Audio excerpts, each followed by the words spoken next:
শিলচরে নির্বাচনী প্রচারে শক্তি প্রদর্শন করলেন বিজেপি প্রার্থী ডক্টর রাজদীপ রায়। কাঁঠাল রুট পয়েন্ট থেকে ঘুংকুর ভেটেরিনারি পয়েন্ট পর্যন্ত প্রায় 3 কিলোমিটার দীর্ঘ পদযাত্রায় তার সঙ্গে পা মেলালেন কয়েক শতাধিক নেতাকর্মী ও সমর্থকরা। শহরের গুরুত্বপূর্ণ পথ জুড়ে এই পদযাত্রাকে ঘিরে তৈরি হয়েছে নজর কাড়ার রাজনৈতিক অবস্থা।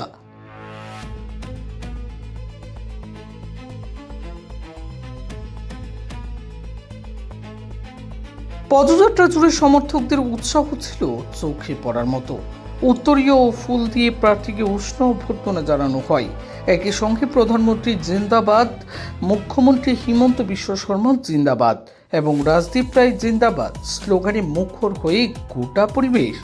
এই পদযাত্রার শেষে বক্তব্য রাখতে গিয়ে ডক্টর রাজদীপ রায় বলেন, দেশ ও আসামকে সুরক্ষিত রাখতে মোদি হিমন্তের হাত শক্ত করতে হবে।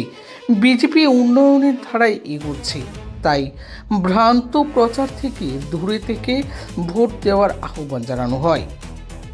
এদিনে কর্মসূচিতে উপস্থিত ছিলেন নিউ শিলচরের মণ্ডল সভাপতি দুলাল সাহা ওরফে মণি, সহসভাপতি মিঠুন রায়, নিরঞ্জল সহ একাধিক নেতাকর্মীরা।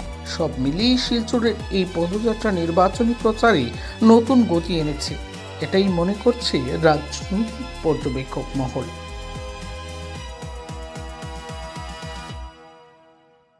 আমরা আশা করছি যে ভারতীয় জনতা পার্টির জন্য যে সমাজে যে প্রতিক্রিয়া আগামী ইলেকশনের জন্য হচ্ছে, তাতে বোঝা যাচ্ছে যে ভারতীয় জনতা পার্টির জয় সুনিশ্চিত। ভারতীয় জনতা পার্টি আসামে সরকার গঠন করতে যাচ্ছে, কাজে আপনারা এই বার্তা বাড়ি বাড়ি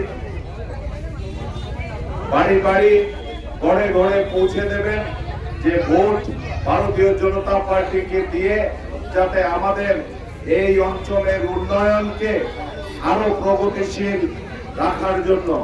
আমি বক্তব্য আর দীর্ঘ করছি না। আপনাদের সবাইকে আবারও আন্তরিক নমস্কার এবং শুভেচ্ছা জানিয়ে প্রায় 3 কিলোমিটার পথ আপনারা অতিক্রম করেছেন আমার সঙ্গে। সবাইকে আমার আন্তরিক নমস্কার এবং শুভেচ্ছা। ধন্যবাদ। ভারত মাতা কি জয়।